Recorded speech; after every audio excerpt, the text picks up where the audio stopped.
ঘটনাস্থলে ছিলেন বাংলাদেশ ব্যাংক কর্মকর্তা উজ্জ্বল মিয়া সহ পরিবারের ৮ সদস্য। পরিবারের সবাইকে নিজেই উদ্ধার করলেও বাবা রফিকুল ইসলাম চোখের সামনেই তার বাবা পুড়ে মারা যায় এবং স্ত্রী চিকিৎসাধীন রাজধানী শেখ হাসিনা কুমিল্লায় বাসে অগ্নিকাণ্ডের ঘটনায় ১৮ জন চিকিৎসা নিয়েছেন। হয়েছে আইসিইউতে।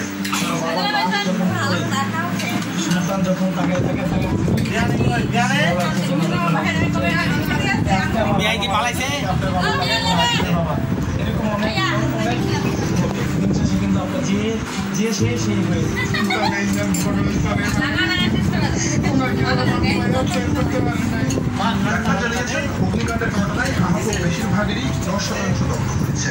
আহতদের পর্যবেক্ষণ শেষে ছেড়ে দেওয়া হবে।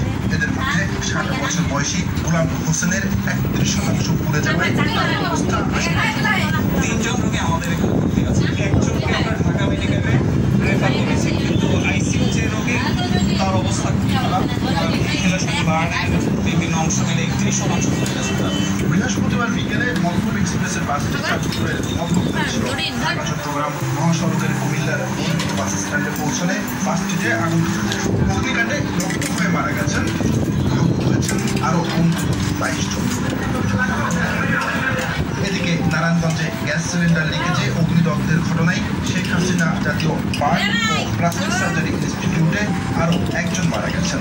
এ নিয়ে মৃতের সংখ্যা বেড়ে দাঁড়ালো 3 জনে। RTV ঢাকা। চট্টগ্রামে তৃতীয় দিনের মতো চলছে বেসরকারি university of science and technology USDC বহুতল ভবন। সকাল থেকে বিজ্ঞান প্রযুক্তি প্রকৌশল অনুষদ ভবনটি ভাঙার কাজ শুরু করে চট্টগ্রাম উন্নয়ন কর্তৃপক্ষ। তারা জানায়, জলাবদ্ধতা নিরসন প্রকল্পের আওতায় ময়নার ছড়া খাল দখল করে গড়ে তোলা বহুতল ভবনের একাংশ ভাঙা হচ্ছে। 16 তলা ভবনের অনুমতি থাকলেও বিশ্ববিদ্যালয় কর্তৃপক্ষ 18 তলা নির্মাণ করে। এজন্য খালের প্রায় 3,500 বর্গফুট জায়গা দখল করা হয়। এদিকে চুয়াডাঙ্গা 10 আনা মুজিবনগর সড়কে অবৈধ স্থাপনা উচ্ছেদ শুরু করেছে সড়কে জনপ্রতিনিধি।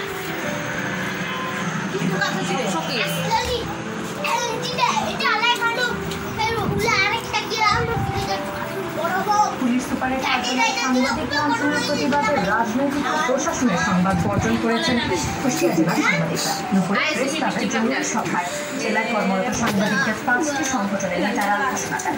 বৃহস্পতিবার পুলিশ সুপারের কার্যালয়ে সাংবাদিকদের লাঞ্ছিত করে দুর্বৃত্তরা। এ সময় পুলিশ সুপার সহ তার সঙ্গে থাকা কর্মকর্তারা সাংবাদিকদের নিরাপত্তার ব্যবস্থা না করে দ্রুত সভা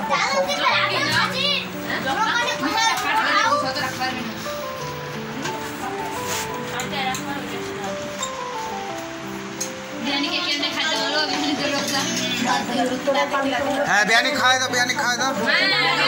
ও রোজা আছে। 7 মার্চ থেকে 13 মার্চকে বিশ্ব গ্লোকোমা সপ্তাহ হিসেবে চিহ্নিত করেছে।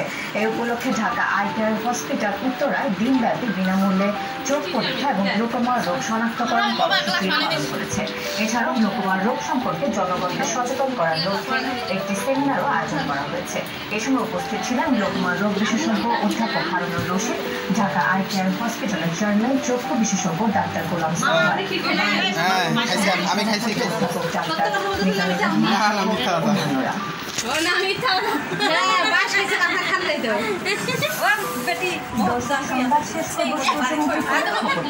নরসিংদীতে শুরু হয়েছে সূর্যমুখী ফুলের চাষ। বিশেষ করে নরসিংদীর তামারগাঁও সূর্যমুখী ফুলের চাষ করা সারা এদিকে সূর্যমুখী ফুটে ওঠা ফুলদের সৌন্দর্য উপভোগ করতে প্রতিদিনই ভিড় করছে মানুষ। জেলার উপজেলার নরসিংদীর সংবাদদাতা লক্ষণ বর্মনের পাঠানোর প্রতিচিত্রে বিস্তারিত